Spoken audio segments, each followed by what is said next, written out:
할렐루야, 다 함께 성경 암송하심으로 새벽 기도회 시작하겠습니다. 그들이 사도의 가르침을 받아 서로 교제하고 떡을 떼며 오로지 기도하기를 힘쓰니라. 날마다 마음을 같이하여 성전에 모이기를 힘쓰고 집에서 떡을 떼며 기쁨과 순전한 마음으로 음식을 먹고 하나님을 찬미하며 또 온 백성에게 칭송을 받으니 주께서 구원받는 사람을 날마다 더하게 하시니라. 아멘. 함께 은혜 받으실 말씀은 요한복음 10장 22절로 42절 말씀입니다. 저는 38절 한 절 봉독하겠습니다. 내가 행하거든 나를 믿지 아니할지라도 그 일은 믿으라.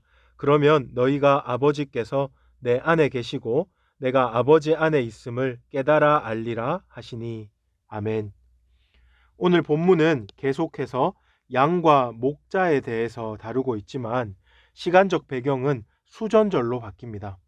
수전절은 유대인의 명절 중에 하나로 안티오쿠스 4세의 박해로 인해 더럽혀져 버린 성전을 마카비 왕조 때에 다시 정결하게 한 것을 기념하는 절기입니다.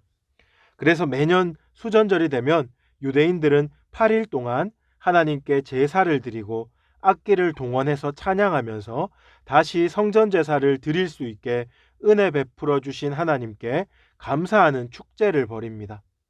특히 이 절기는 빛의 절기라고도 불렸는데, 왜냐하면 이 8일의 축제 기간 동안 성전과 가정에 환하게 불을 밝혀놓기 때문입니다. 8일 동안 불을 밝히는 그 이유는 마카비가 성전을 탈환했을 당시에 있었던 일로부터 유래되었습니다. 마카비가 성전을 탈환하고 성전에 들어가 보니 성전 등대의 기름이 하루치밖에 남지 않았던 것입니다. 그런데 놀랍게도 성전을 정결하게 하고 재정비하는 8일 동안 성전 등대의 불이 꺼지지 않았다고 합니다. 그 일을 기념하기 위해서 그 이후로 수전절이 되면 그 8일 동안 성전과 집에서 불을 밝히는 것입니다. 이러한 수전절에 예수님이 성전에 서셨습니다. 예수님께서 이처럼 사연 많은, 역사적으로 유대인들이 아주 중요하게 여기는 수전절에 성전에 서 계신 모습은 이 자체만으로도 큰 의미를 지닙니다. 당시 사람들은 예수님을 200년 전에 있었던 그 마카비와 같은 독립투사 혹은 정치적 메시아로 그렸을지 모르겠습니다. 하지만 예수님은 지금 자신이 성전의 주인이신 하나님의 아들이심을 이 성전에 서서 선포하고 계십니다. 예수님의 선포는 30절 말씀으로 압축할 수 있는데요. 30절을 보십시오.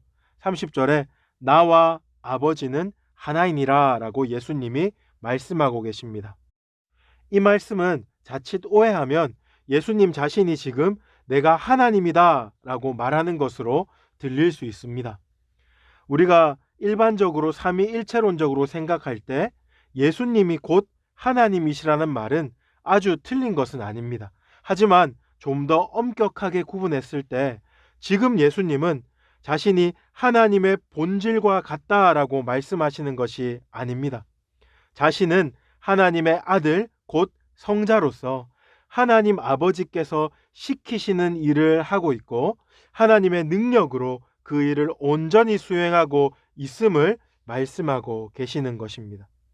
내가 아버지와 하나이다 라고 할 때 이것은 존재론적으로 하나가 아니고 사역적으로 하나다 이렇게 말씀하신다고 좀 더 어렵게 설명해 볼 수 있겠습니다. 그렇다면 하나님이 예수님께서 하라고 시키신 이 사역은 무엇이겠습니까?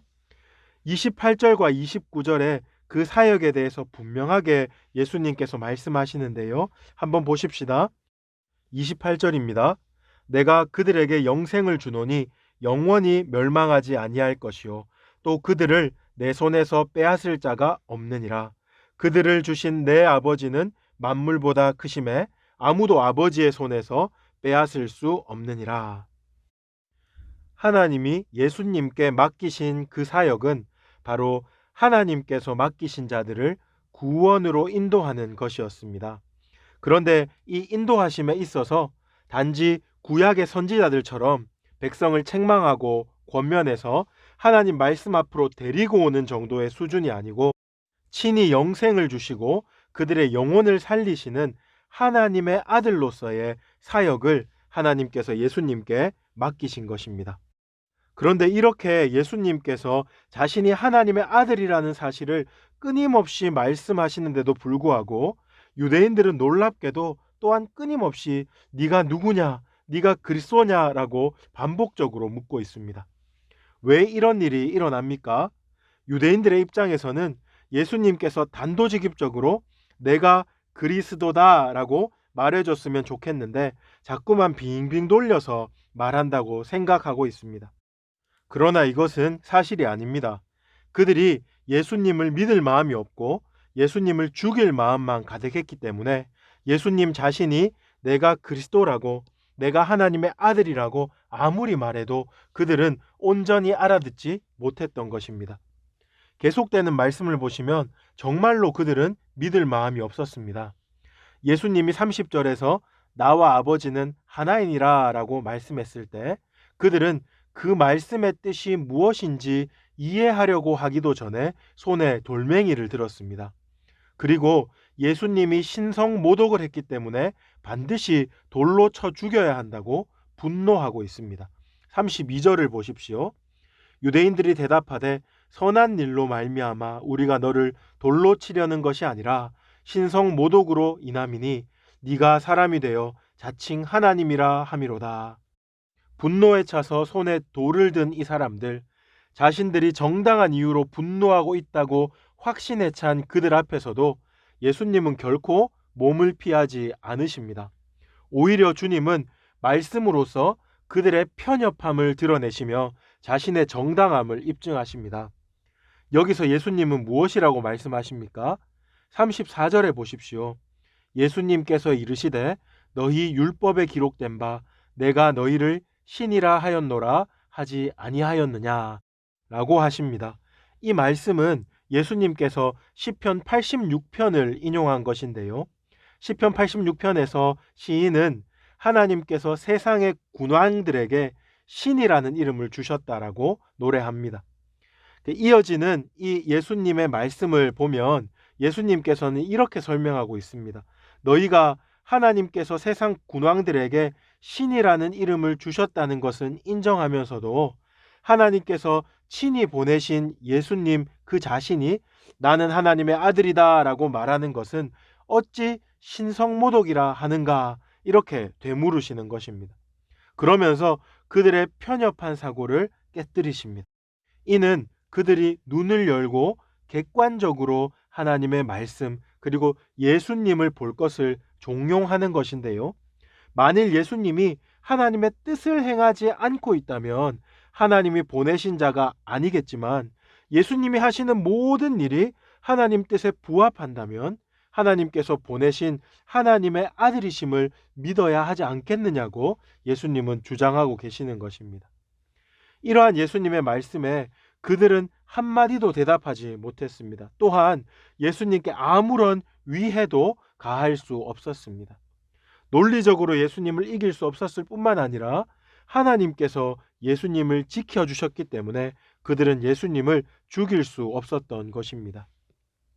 오늘 본문을 우리가 쭉 한번 함께 살펴보았는데 말씀이 좀 어렵지만 정리해보자면 오늘 본문에서도 예수님은 자신이 하나님의 아들이심을 밝히 말씀하고 계십니다. 유대인들이 자신을 믿지 못함으로 자신이 하나님의 아들임을 알지 못한다고 또한 거듭 유대인들의 믿음 없음을 지적하고 계십니다. 이 말씀에서 우리가 받을 수 있는 교훈은 무엇이겠습니까? 가장 표면적으로는 우리가 유대인처럼 예수님을 의심하지 말고 예수님이 하나님의 아들이라는 것을 믿는 믿음 위에 서게 해달라고 기도해야 하는 것입니다. 이 믿음은 구원을 받는 믿음인데 예수님을 하나님의 아들로 믿을 때 우리는 예수님의 양떼가 되어 주님으로부터 오는 모든 좋은 꼴과 영생을 얻을 수 있다는 사실을 믿을 수 있어야 하겠습니다. 그런가 하면 우리가 이 말씀에서 얻을 수 있는 또 다른 교훈은 실천적인 교훈인데요. 우리가 이 땅에 살아갈 때 어떻게 믿음 생활을 해야 하는가에 대한 것입니다. 우리는 믿는다고 할 때 그것이 단지 지적인 동의가 아니라 영적인 일임을 항상 인식해야 합니다. 내가 성경의 말씀을 다 이해했기 때문에 믿을 수 있는 것이 아니고 우리 주님이 우리에게 믿음을 부어주시기 때문에 믿을 수 있다는 사실을 기억하고 매 순간 우리 주님과의 그 깊은 영적 교제의 끈이 끊어지지 않도록 주님 앞에 머물러야 하겠습니다.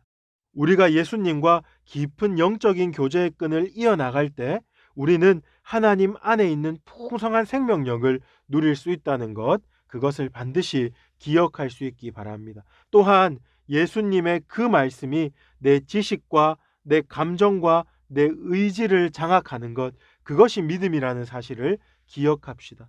그리하여서 내 편협한 생각이 아니라 하나님의 말씀이 내 삶을 이끌고 내 삶에서 그 믿음의 열매가 30배, 60배, 100배 결실하기를 우리가 간절히 구할 수 있어야 하겠습니다. 이렇게 말씀대로 믿고 말씀대로 살아가길 원하는 우리 모두에게 하나님께서 이 새벽에 더 큰 믿음 주심으로 더 풍성히 하나님을 누릴 수 있는 은혜를 주시기를 주님의 이름으로 축복합니다. 우리 들었던 말씀 기억하면서 우리 함께 세 가지 기도 제목으로 기도하십시다. 먼저 믿음 안에서 예수님과의 영적인 교제가 더욱 깊어지게 하여 주옵소서. 믿음으로 하나님의 말씀을 순종하고 하나님의 뜻이 내 삶을 통해서 풍성하게 드러나는 삶을 살아가게 하여 주옵소서. 두 번째로 우리나라를 긍휼히 여기사 모든 영역에 하나님의 공의와 사랑이 흘러가게 하여 주옵소서. 모든 위정자들이 하나님을 두려워하게 하시고 정직한 사회가 되게 하여 주옵소서. 대구 지역 교회와 선교단체의 부흥의 은혜를 허락하여 주시옵소서. 마지막으로 코로나19 사태가 하루속히 종식되게 하여 주옵시고 이 위기의 때에 교회를 지켜주시옵소서. 교회가 더욱 겸손히 하나님 앞에 엎드리게 하여 주옵소서. 우리 나눈 기도 제목과 가지고 계신 기도 제목 가지고 주님 한번 부르고 합심으로 기도하시겠습니다. 주여.